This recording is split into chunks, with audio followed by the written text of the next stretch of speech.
Is the pursuit of peace merely a facade for the business of war?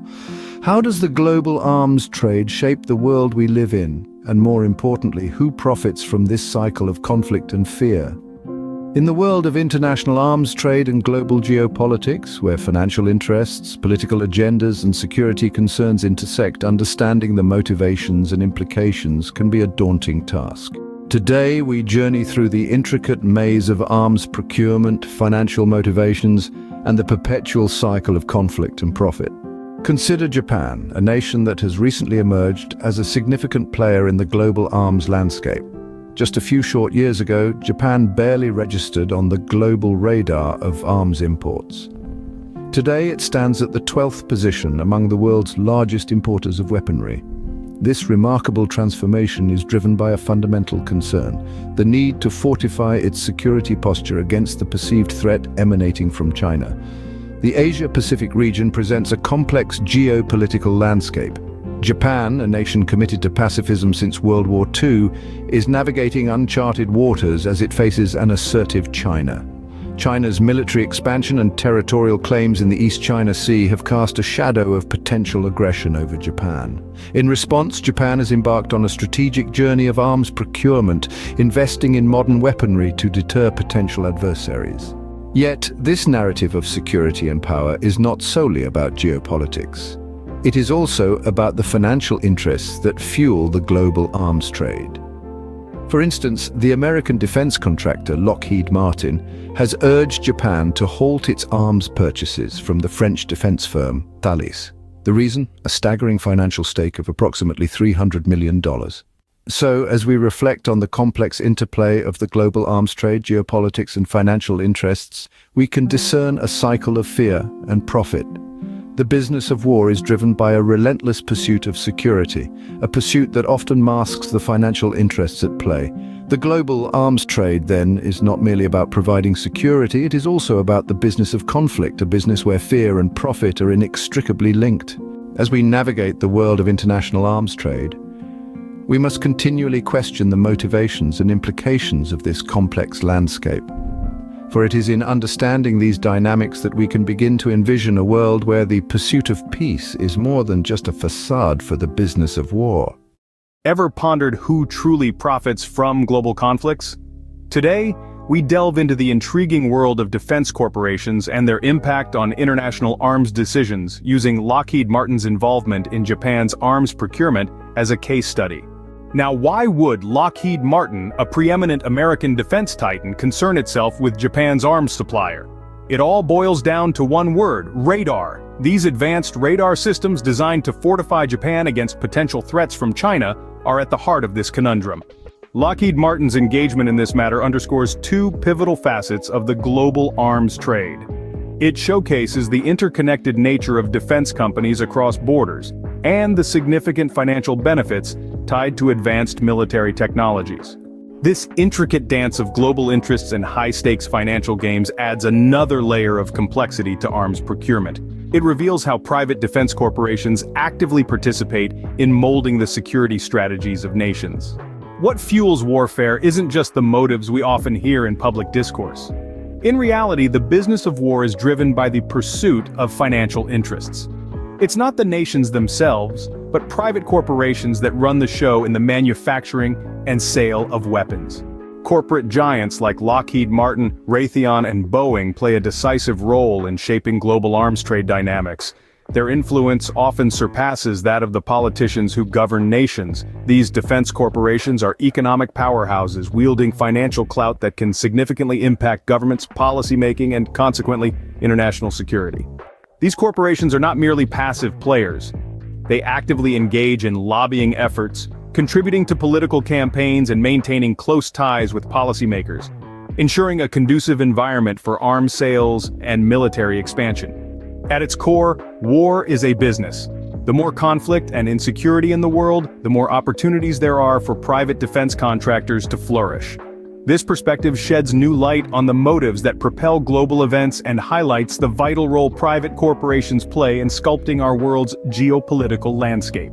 So, next time you hear about a defense deal or an arms procurement decision, remember that behind the scenes, there's a complex web of influences at play. It's not just about national security, but also about the profits of defense corporations like Lockheed Martin. Their actions and decisions have profound implications for the world's security landscape, making the business of defense a critical aspect of global politics. Have you ever wondered who truly fuels the world's conflicts? It's not always the obvious players, the politicians, the generals, the diplomats. No, the true power often lies in the shadows, wielded by those who profit from instability and strife. The private arms manufacturers. Imagine, if you will, a corporation, not just any corporation, but a global giant like Lockheed Martin or Raytheon. These entities are not merely suppliers of weaponry, they are architects of conflict, creators of a world order where the business of war is a lucrative, never-ending cycle. These corporations invest heavily in relationships with the world's decision-makers. Through lobbying, campaign contributions, and strategic partnerships, they advance their agendas and secure their fortunes. The result? A world where the pursuit of profit is entwined with matters of global security and political maneuvering. Consider the implications. These companies are not simply content with supplying their home nations. They seek out international markets, exporting arms to countries across the globe. This global reach fuels a cycle of conflict and profit. When nations are armed with advanced weaponry, they are often more inclined to engage in military actions or escalate their defense spending. But the influence of these arms manufacturers extends even further. They hold sway over the policies of the nations they operate within. Decisions regarding defense budgets, military interventions, and alliances are often guided by the economic interests of these corporations. The priorities of nations become entangled with the profit margins of these defense conglomerates, creating a complex web of motivations that drive the world's geopolitical landscape. In essence, the power of private arms manufacturers is immense and far-reaching. They hold the keys to the global arms trade and wield significant influence over international politics and security. It's a vast, intricate web of financial interests, fear, and power that sustains the business of war. Imagine stepping into the shoes of an arms manufacturer. The goal is simple: to make money, and not just any money, but staggering amounts of it. The world is viewed through a lens of profit. The scale of conflict directly equates to the scale of potential earnings. It's not about the noble or principled reasons behind a war, it's about the financial gains that can be reaped from it. Picture yourself at the helm of one of these companies. Your primary concern isn't the moral or ethical implications of arming nations, it's the bottom line. The more intense the conflict, the more weaponry nations require. In times of insecurity and instability, arms sales soar and the profit margins expand exponentially. In summary, the influence of private arms manufacturers is a pivotal factor in understanding the global arms trade and its profound impact on international politics and security. It's a complex, multifaceted web of financial interests, fear, and power that sustains the business of war. Recognizing this is key to understanding the true architects of conflict and the immense power they wield. What if the greatest beneficiaries of war aren't the victors, but those who supply the weapons? Welcome to the world of war profiteering, a realm where morality takes a backseat to profit margins and peace is bad for business. Imagine, if you will, the staggering sum of over $800 billion. That's the annual defense budget of the United States alone. This figure doesn't merely represent a commitment to national security, it's a testament to the vast financial interests that underpin the global arms trade. Picture this. It's akin to the entire gross domestic product of Saudi Arabia, a nation that ranks among the world's top 20 economies. Now, that's a colossal scale of military spending. But the United States isn't alone in this arms race. China, the world's second-largest spender, funnels approximately $290 billion annually into its defense sector. These nations, along with numerous others, are investing vast resources into military technology and infrastructure, creating a relentless demand for the products of the arms industry. This isn't just a matter of numbers. It's about recognizing the extensive influence of the arms trade on the world stage. The arms race isn't a forgotten chapter in our history books. It's a contemporary reality, a relentless pursuit of military supremacy that fuels the growth of the global arms trade. But who really wins in this race? The countries with the most sophisticated weapons, or the corporations that manufacture them? The narrative of war isn't merely a series of geopolitical events. It's a symphony of financial interests, where conflict becomes a business opportunity, and peace, a financial stagnation. This perspective might be unsettling, but understanding it is crucial. The business of war isn't just about the exchange of arms. It's about the exchange of power and wealth on a global scale. The ethical and humanitarian implications of this trade are profound, yet often overlooked in the face of financial gain. So, as we navigate the complex dynamics of our world, let's not forget the role of the arms trade. Seek out information, understand the intricacies of the arms industry, grasp the scale of military budgets and the interests they serve. Only then can we begin to comprehend the true cost of war and the value of peace. To understand the world, we must first understand the business of war. Have you ever pondered why nations pump billions into their defense budgets? It all boils down to maintaining a potent defense capability. However, there's a twist. To uphold and validate these hefty military budgets, you need a pivotal element: an adversary, a perceived foe. The existence of this adversary becomes the basis for justifying the necessity of a robust defense. Ponder upon this conundrum. To devote a hefty portion of a nation's budget to the military, there's a need to persuade the public and policymakers of a looming threat. This narrative of a threat becomes the spark that ignites enormous defense spending. The existence of an external enemy, whether real or imagined, becomes the primary motivator behind military budget allocations. This scenario can be paralleled to a theatrical production, where the adversary assumes the role of the villain. In this narrative, the security of the nation is depicted as being perpetually under threat, necessitating a continuous escalation in defense spending. Fear, whether rooted in actual threats or strategically fabricated, becomes a potent catalyst for governments to allocate significant resources to their military. Take the historical example of the Cold War, where the United States and the Soviet Union found themselves in an intense arms race. The menacing shadow of communism, coupled with persistent ideological conflict, stirred the need for vast defense budgets on both sides. This rivalry, while a source of tension, also spurred the significant expansion of the global arms industry. At its core, the existence of an adversary is not just crucial for national security, but also for sustaining the business of war. It fosters a constant state of readiness, where nations continuously invest in their defense sectors to counter the perceived threat. The outcome is a dynamic where geopolitical tensions, real or manufactured, serve as the lifeblood of the defense industry, propelling its growth and shaping international relations. Think of it this way: why would you ever need a security company, or even a lock on your door, if there were no potential threats, no risk of break-ins or theft? Clearly you wouldn't. Similarly, for a thriving arms industry, its very existence relies on the creation and perpetuation of the perception of potential conflict or war. For this, the ever-looming specter of an enemy is required. Think about your home security. When you install a lock on your door or hire a security company, it's based on the belief that there's a potential for intrusion or theft. Without this perceived threat, there would be no need for such security measures. It's a pragmatic response to a potential danger, an insurance policy against the unexpected. In the realm of international affairs and the arms trade, this principle is strikingly similar. The perception of an adversary becomes the driving force behind military spending and the growth of the global arms industry. Understanding this role of an adversary provides critical insight into the complex dance of fear, power, and financial interests that underpin the business of war.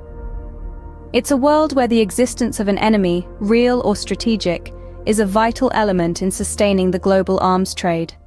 Is it necessary to have a perceived threat to sustain a thriving arms industry?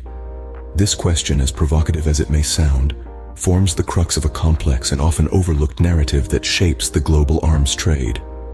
Imagine a world post-World War II. The debris of war has barely settled, and nations are grappling with the fallout of a conflict that changed the face of the globe. Amid this chaos, an industry was quietly booming: the arms industry. But who was pulling the strings of this lucrative trade? It wasn't nations acting in isolation, but rather private corporations, driven by the pursuit of profit. In the aftermath of World War II, private arms manufacturers realized a profound truth. To sustain their business, they needed to do more than just produce weapons. They needed to shape the political landscape in their favor. They needed to cultivate the perception of a looming threat or conflict.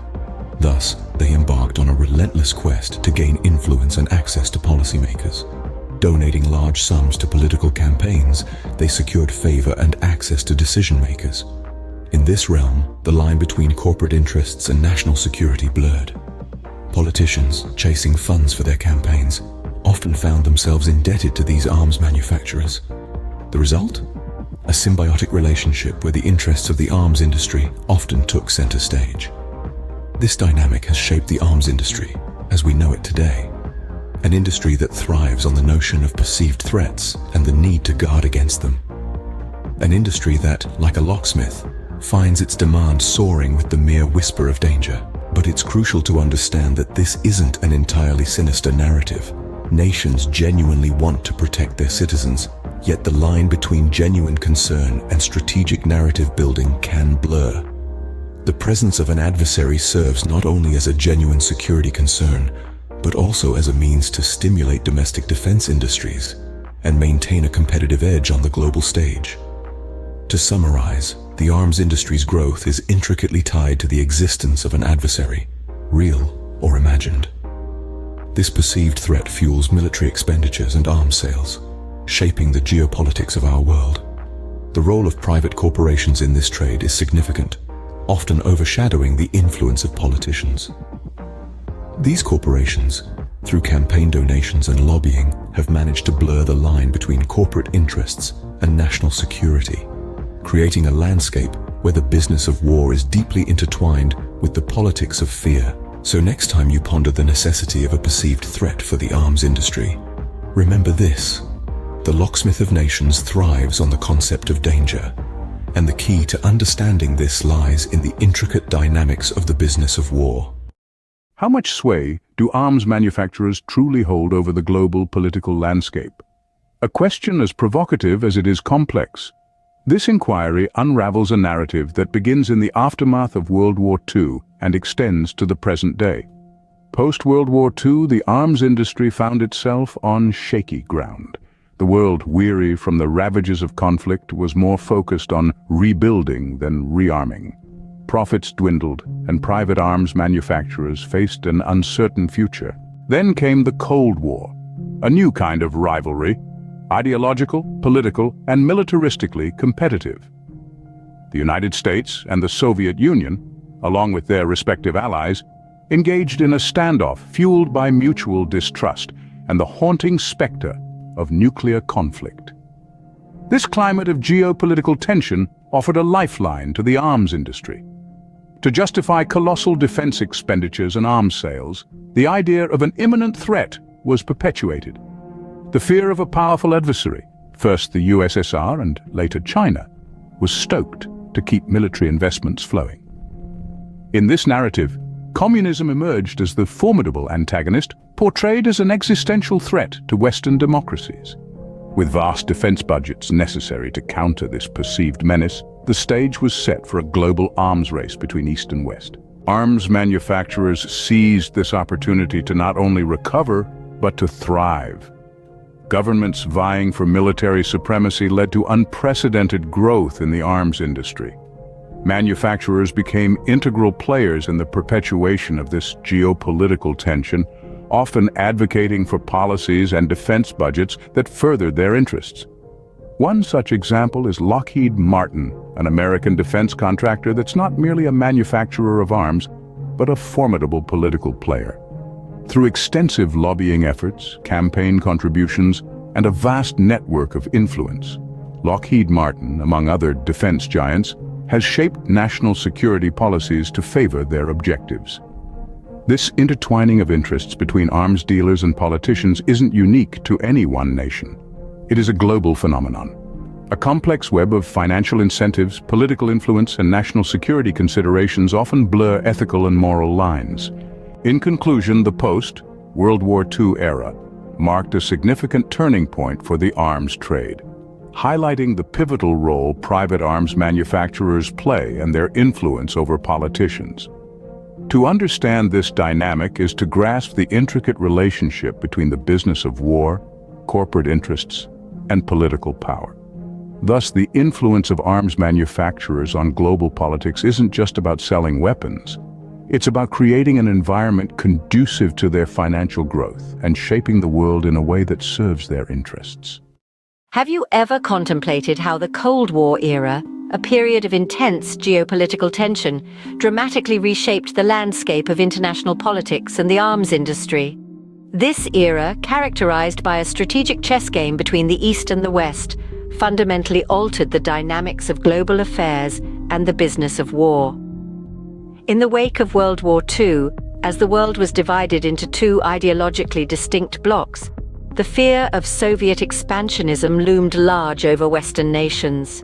This fear, coupled with the need for a collective defense strategy, led to the creation of the North Atlantic Treaty Organization, or NATO, in 1949. NATO's primary mission was to provide a mutual defense framework, a pact that an attack on one member nation would be considered an attack on all, thus triggering a collective response. This formation of NATO marked a significant milestone in post-World War II geopolitics. It solidified the alliance between Western democracies, primarily led by the United States, and presented a unified front against the Soviet bloc. NATO was not merely symbolic, it served as a vital deterrent against any aggressive moves by the Soviet Union. Moreover, it played a crucial role in coordinating military strategies and standardizing equipment among member nations, thereby enhancing the interoperability of their armed forces. As the Cold War era ended and the Soviet Union dissolved, NATO's role evolved. The alliance adapted to the changing geopolitical landscape, expanding its membership to include former Eastern Bloc countries. This expansion fostered regional stability and cooperation, and also provided a lucrative market for Western arms manufacturers, as these newly admitted nations sought to modernize their militaries. In recent years, NATO has faced an array of new challenges, shifting its focus towards countering emerging threats such as cyber attacks and hybrid warfare. Furthermore, the rise of China has sparked discussions about NATO's role in the Asia-Pacific region, demonstrating the adaptability of such alliances in the face of evolving global dynamics. To sum up, NATO's establishment and evolution underscore the complex interplay between geopolitical concerns, collective defense mechanisms, and the arms trade.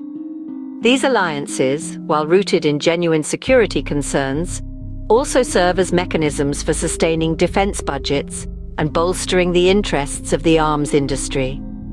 They not only provide security, but also significantly influence the dynamics of international politics and the business of war, as exemplified by the Cold War era. Have you ever pondered about the link between NATO's standardization and the global arms industry? It's a fascinating tale, one that unravels the intricate dynamics between international security policies and the business of war. In the aftermath of the Second World War, the North Atlantic Treaty Organization, or NATO, was born. Established in 1949, NATO's primary goal was to ensure the security of its member nations through political and military means. However, ensuring security wasn't as simple as signing an agreement. It required a level of cooperation that extended beyond just shared values and mutual defense commitments. It demanded the ability to operate effectively together in times of crisis. This is where the concept of standardization emerged as a cornerstone in NATO's strategic approach. Standardization, in simple terms, meant that NATO member nations needed to use equipment and weapons that were compatible with each other. This compatibility was crucial for the seamless integration of forces during joint military operations. It not only enhanced the effectiveness of NATO forces, but also minimized logistical challenges during joint operations. But achieving this level of standardization was no easy task. It required nations to procure similar weaponry and adopt consistent tactics. This presented an immense opportunity for arms manufacturers, especially those based in NATO's leading member state, the United States. American defense corporations, including industry giants like Lockheed Martin and Boeing, capitalized on NATO's commitment to uniformity. As member nations aligned their defense strategies and equipment purchases, these companies found themselves at the forefront of a burgeoning demand. The influence of these American defense companies extended beyond the manufacturing of arms. They also played a pivotal role in shaping defense policies, both in the United States and within NATO member nations. Their extensive lobbying efforts and campaign contributions often swayed decisions that favored defense budgets and arms sales. In essence, NATO's drive for standardization served as a catalyst for increased arms sales. It was a symbiotic relationship where the interests of defense corporations aligned with the goals of the alliance. In conclusion, NATO's pursuit of standardized defense strategies bolstered the arms industry, with American defense companies reaping substantial benefits. This not only enhanced the military capabilities of member nations, but also underscored the intricate relationship between defense interests, international security, and the business of war. But there's more to the story. To gain membership or maintain their status within NATO, countries were required to meet specific financial commitments, chief among them allocating approximately 2% of their gross domestic product for defense spending. And guess who frequently found themselves at the top of the list when it came to fulfilling these defense procurement needs? Yes, you got it right, American arms manufacturers. So the next time you hear about a NATO joint military operation, remember, it's not just about the standardization of defense strategies. It's also a testament to the powerful influence of the global arms industry on international security policies. How does NATO's financial obligation shape the defense budgets of member nations, and what ripple effect does it have on the international arms trade? Take a moment to contemplate this question. At the heart of the NATO alliance is a financial commitment, a pledge to spend 2% of a nation's gross domestic product on defense. This seemingly simple guideline serves as a litmus test of a member nation's dedication to the collective security framework. Consider this: each NATO member nation, in striving to meet this benchmark, must allocate a significant portion of its national budget to defense expenditures. This ensures that their armed forces are suitably equipped to meet the alliance's objectives. But where does this equipment come from? Enter the American arms manufacturers. Given the United States' historical dominance within NATO and the sheer size and sophistication of its defense industry, American-made weaponry often becomes the preferred choice for member nations. Take the case of Denmark, with a GDP around $800 billion. To meet its NATO obligations, Denmark must earmark roughly $16 billion for its defense budget. This isn't just a routine budgetary decision, it's a direct response to NATO's financial criteria.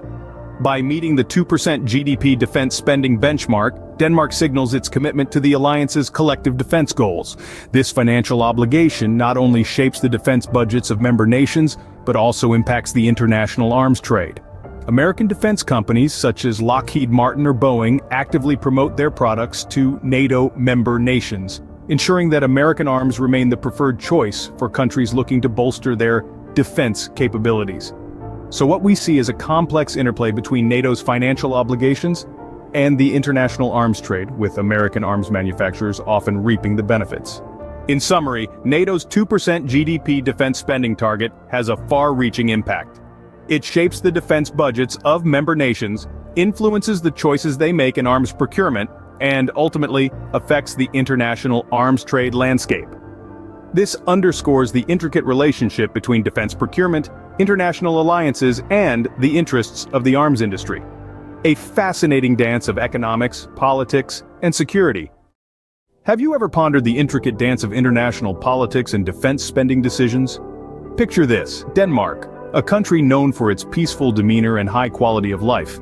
Yet when it comes to defense expenditure, Denmark has shown an unwavering commitment to meeting NATO's financial requirements. This commitment materialized in the form of a significant investment in American military technology. Denmark took delivery of 27 F-35 fighter jets, each carrying a price tag of around $100 million. This decision wasn't merely a financial one, it was a strategic move, demonstrating Denmark's dedication to fulfilling its NATO obligations. Now imagine Finland, a nation known for its neutrality. Yet, like Denmark, it found itself compelled to adhere to NATO's financial expectations. This commitment took the form of an order for more than 64 American military aircraft, each costing approximately $110 million. A decision driven by the need to meet NATO's expectation of defense expenditure amounting to 2% of GDP. This purchase wasn't just about acquiring military hardware, it was a testament to Finland's commitment to enhancing its military capabilities within the NATO framework. These stories illustrate how NATO's financial requirements shape the defense spending decisions of its member nations. The 2% GDP spending target acts as a driving force, compelling countries to allocate significant resources to their defense sectors, often favoring American arms manufacturers. This pattern is not exclusive to Denmark and Finland. It is a broader trend within NATO, with member countries aligning their defense budgets with the alliance's expectations. This alignment strengthens NATO's collective defense capabilities while simultaneously boosting the financial interests of American defense companies. This dynamic interplay between international security, defense expenditure, and the arms industry remains a cornerstone of global events. Unraveling the intricate web of arms sales, defense contracts, and international politics reveals an industry thriving on the constant undercurrent of apprehension about potential conflicts. As long as the specter of war looms, there's a consistent demand for weapons. And where there's demand, there's profit. The arms industry doesn't merely react to global events, it actively shapes them. The prospect of conflict, real or perceived, catalyzes arms manufacturers and defense contractors to seize profit opportunities. The cycle is self-perpetuating. Rising tensions lead to increased demand for weapons, resulting in higher profits for those in the business of war. Consider the years following World War II. While the world yearned for peace, the arms industry saw a decline in profits. However, the onset of the Cold War presented a new opportunity. The fear of a powerful adversary, be it the Soviet Union or later China, needed to be stoked to justify substantial arms sales. This strategy has remained consistent throughout history. The arms industry recognizes that a state of perpetual unease and potential hostility is their most lucrative environment. They actively contribute to shaping narratives and lobbying for policies that promote the perception of impending threats. In conclusion, the stories of Denmark and Finland exemplify how NATO's financial requirements influence defense spending decisions. They illustrate the arms industry's role in shaping global events, highlighting the constant interplay between international politics, defense expenditure, and the arms trade. Is there a direct correlation between the role of NATO and the rise in global apprehension? Could defense spending be fostering a climate of fear and uncertainty? The role of international security organizations like NATO in this sphere is complex, yet fascinating. Take NATO, for instance. This organization has emerged as a significant vehicle through which the fear of aggression is amplified, propelling nations to bolster their defense spending commitments. This dynamic creates a continuous cycle of military investment, often involving American arms manufacturers to meet procurement needs. Being prepared for war isn't the sole objective. There's a need to create a perception of readiness, a demonstration of resolve and capability to deter potential adversaries. This necessitates substantial defense expenditures, and American defense companies, unsurprisingly, reap significant benefits. Let's illustrate this with a real-world scenario. Picture Ukraine, a nation at the crossroads of geopolitical tension. With limited financial resources, Ukraine sought to reinforce its defense capabilities. It received military equipment worth over $40 billion funded primarily by the US government. But remember, this isn't charity. It's essentially a loan, an arrangement with significant implications. Ukraine now has a substantial debt to repay. This example highlights the multifaceted nature of international arms transactions and the intricate financial ties they entail. While military aid can offer a lifeline to countries aiming to enhance their defense capabilities, it also puts them on a path where they must grapple with debt repayment complexities. But where does the money for these extensive arms deals come from? It's crucial to recognize that the funds allocated for arms purchases and military aid come primarily from taxpayers. These individuals contribute a portion of their earnings through taxes to support their government. As these tax revenues fill government coffers, they're earmarked for various purposes, including military aid. In conclusion, the web of arms sales, defense contracts, and military aid is perpetuated by a climate of perpetual fear and uncertainty about conflict. As long as the world remains on edge, the demand for weapons persists, and those in the arms industry continue to prosper. Understanding this dynamic is crucial in comprehending the nexus between international security, arms sales, and financial interests. Does the average citizen ever consider the global impact of their tax dollars when they file their annual tax return? Do they realize their role in the complex web of international relations, particularly when it comes to military aid? Every dollar paid in taxes is a cog in the wheel of a much larger machine. And today, we're going to explore the role of taxpayers in the fascinating and often complex world of military aid. Imagine the journey of a single tax dollar. It starts in the pocket of a hardworking citizen, travels to the national treasury, and from there, it might embark on an international journey. This dollar, along with billions of others, could end up funding military aid to countries like Ukraine. It's an indirect yet pivotal role that taxpayers play in shaping international security dynamics. The tax dollar doesn't just fund the aid itself, it's also a vote of confidence, a sign of solidarity. It's a way for governments to say, "We stand with you," to nations facing geopolitical challenges. But this isn't just about altruism or international relations. It's about maintaining a balance of power, and often it's about protecting national interests. Yet, as our tax dollar travels, it raises important questions. What are the priorities and responsibilities of governments when it comes to military aid? How does the allocation of taxpayer funds to arms-related initiatives impact the global arms trade and international relations? These are deep, multifaceted issues that stir debate among policy enthusiasts and ordinary citizens alike. When we trace the journey of military aid, we realize that it's not just a one-way transaction. It's a cycle of give and take, of debt and repayment. Countries receiving aid, like Ukraine, face a significant financial commitment. The military equipment provided to them represents an investment they must eventually repay, a financial obligation that can shape the country's future.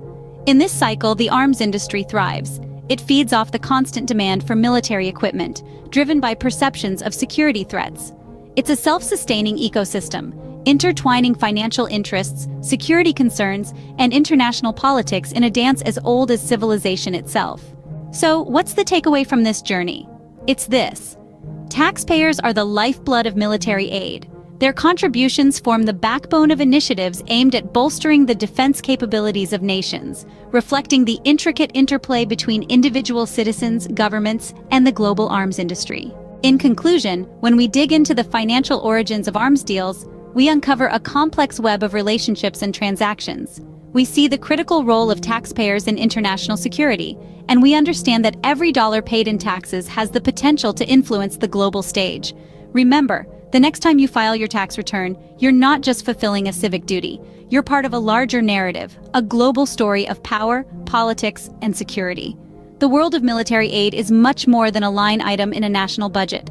It's a testament to the interconnectedness of our world and the far-reaching impact of each tax dollar. Have you ever wondered how the arms industry can have such a profound impact on global politics? Well, the answer lies in a complex, interconnected system that we are about to dissect. It all begins with the cultivation of perceived threats. These threats, real or imagined, serve as the bedrock of this system, justifying the need for increased defense capabilities and arms procurement. At the heart of this system lies the arms industry, a powerful conglomerate of private enterprises and defense contractors. Their primary goal? Profit. The greater the demand for arms, the heftier their financial gains. These arms industries wield an enormous amount of political influence, often overshadowing elected officials. Through campaign donations, lobbying, and financial incentives, they shape government policies and decisions. The financing of arms procurement, both nationally and internationally, is heavily reliant on government funds. These funds, sourced from taxpayers, underline the role of everyday citizens in bankrolling these ventures. Military aid mechanisms, while essential, lead to significant debt accumulation. Countries receiving military equipment incur long-term financial obligations, tying them into a cycle of debt. The implications of this system are global. They shape international relations, influence security dynamics, and perpetuate geopolitical tensions. Peeling back the layers of this intricate system, a stark reality emerges. It is a reality where the pursuit of security and the quest for financial gain intersect. This system operates not solely on the premise of defending nations, but on securing profits. This system transcends the noble rhetoric of protecting nations. At its core, it is fundamentally about the business of selling arms.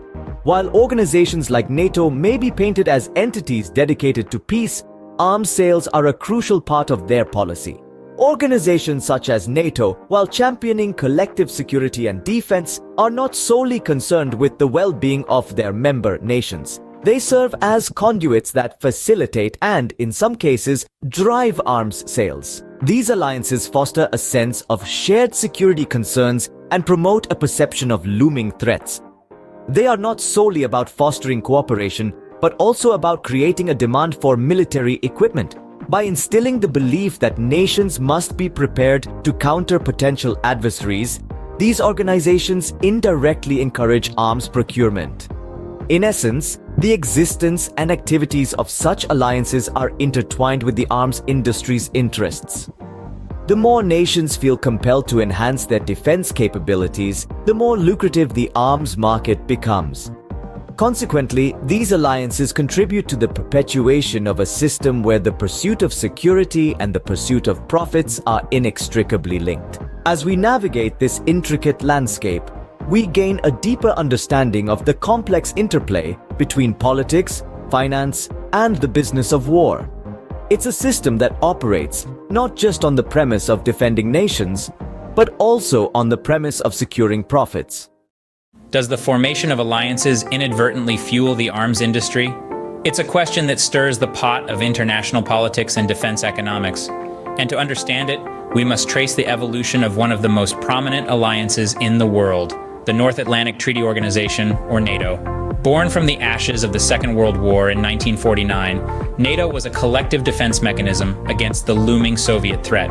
The alliance was a product of its time, a response to a world divided between East and West. The premise was simple: an attack on one was an attack on all. This shared sense of security concerns made the arms industry pivotal, as nations collectively armed themselves to deter potential adversaries. Fast forward to the end of the Cold War. The Iron Curtain fell, the East-West divide blurred, and the raison d'etre of NATO seemed to dissipate. Yet, NATO endured. The question then arose: what was NATO's purpose in this new world order? The alliance found itself at a crossroads, needing to redefine its mission. Thus began the era of new narratives. No longer solely focused on a powerful adversary in the East, NATO started highlighting the importance of collective defense against emerging threats: terrorism, cyber attacks, regional instability. The world was painted as an unpredictable and potentially dangerous place, necessitating vigilance and preparedness. This narrative shift played a role in perpetuating the demand for military capabilities and equipment, indirectly aiding the arms industry. In this evolving geopolitical landscape, NATO demonstrated its resilience and adaptability, proving that it was more than a relic of the Cold War. It underscored the fact that compelling narratives can be as influential as military might in the world of international politics and arms sales.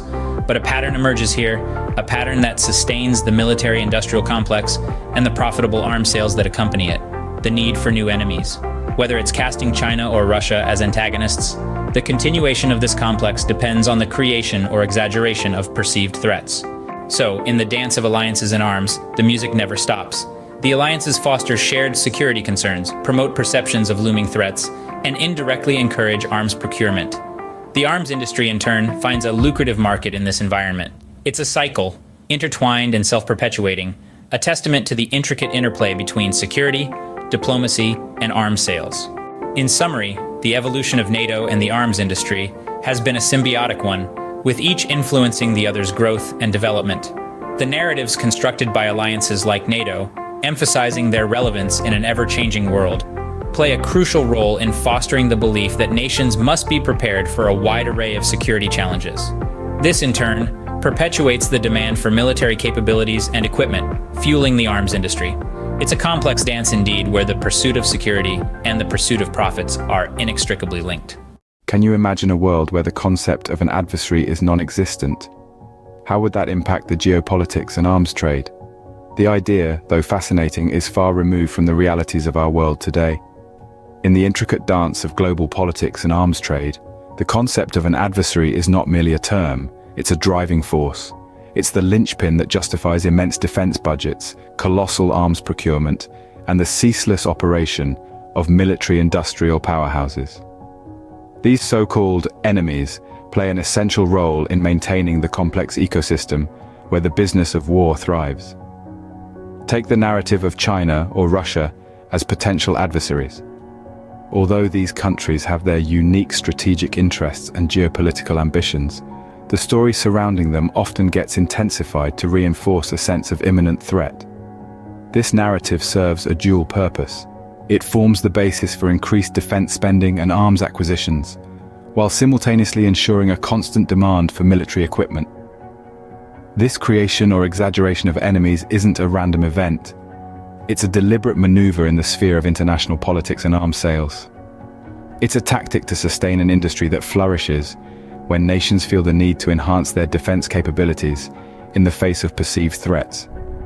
Understanding that these enemies are not just products of geopolitical realities is vital.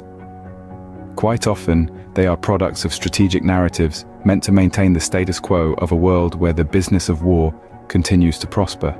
The business of war follows a simple principle. Where there's potential for conflict, there's an opportunity to accumulate wealth. During peaceful times, the arms trade stagnates because the demand for weapons decreases. However, when fear becomes a factor, the desire for arms rises and cost becomes secondary. Picture a world without looming threats or perceived enemies. The incentive for nations to bolster their military capabilities would be minimal. The demand for arms would drop, and the makers of weapons would face slow sales. But introduce fear into the equation, fear of an adversary, a potential conflict, or an imminent threat, and suddenly, the demand for arms explodes. This surge in demand keeps the arms industry alive.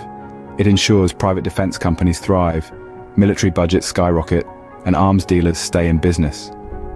When nations sense a threat, they become eager customers, willing to pay a premium for the latest weaponry and technology, irrespective of the price tag. It's a phenomenon where the fear of conflict translates into profits for those who deal in the business of war. While the reasons for war are complex and varied, the driving force behind the arms trade is fundamentally a financial one. It's the pursuit of profit in an industry where fear, conflict, and the perpetual anticipation of war are the currency. This cycle persists because without fear, there is no war, and without war, there is no money.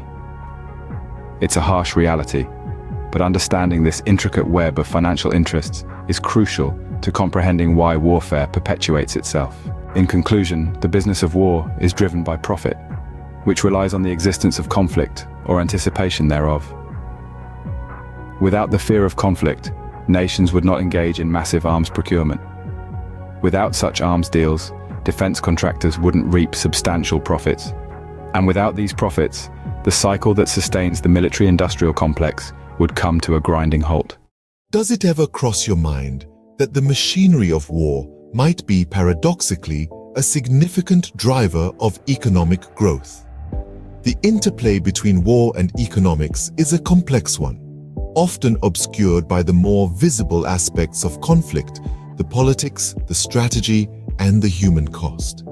Yet, beneath these layers, there exists an intricate web of financial interests that can shape the course of nations and dictate the rhythm of peace and conflict. Take, for example, Japan. A nation once bound by a pacifist constitution, Japan has, over the years, transformed into a significant arms importer. The country's defense spending has been on a steady upward trajectory, driven by geopolitical tensions in the Asia-Pacific region. This shift has not only altered Japan's strategic posture, but has also fueled a lucrative market for arms manufacturers worldwide. Consider this. Japan's defense budget for 2023 was a staggering $50 billion, a figure that has doubled in just 2 decades. This money doesn't just disappear into a black hole. It flows into the coffers of defense contractors, spurs research and development, and supports thousands of jobs. The economic ripple effect is substantial. But this is just one piece of a much larger puzzle. The global arms trade is a multi-billion-dollar industry, with private defense contractors playing a significant role. These companies, often backed by powerful political interests, stand to gain enormously from the perpetuation of conflict.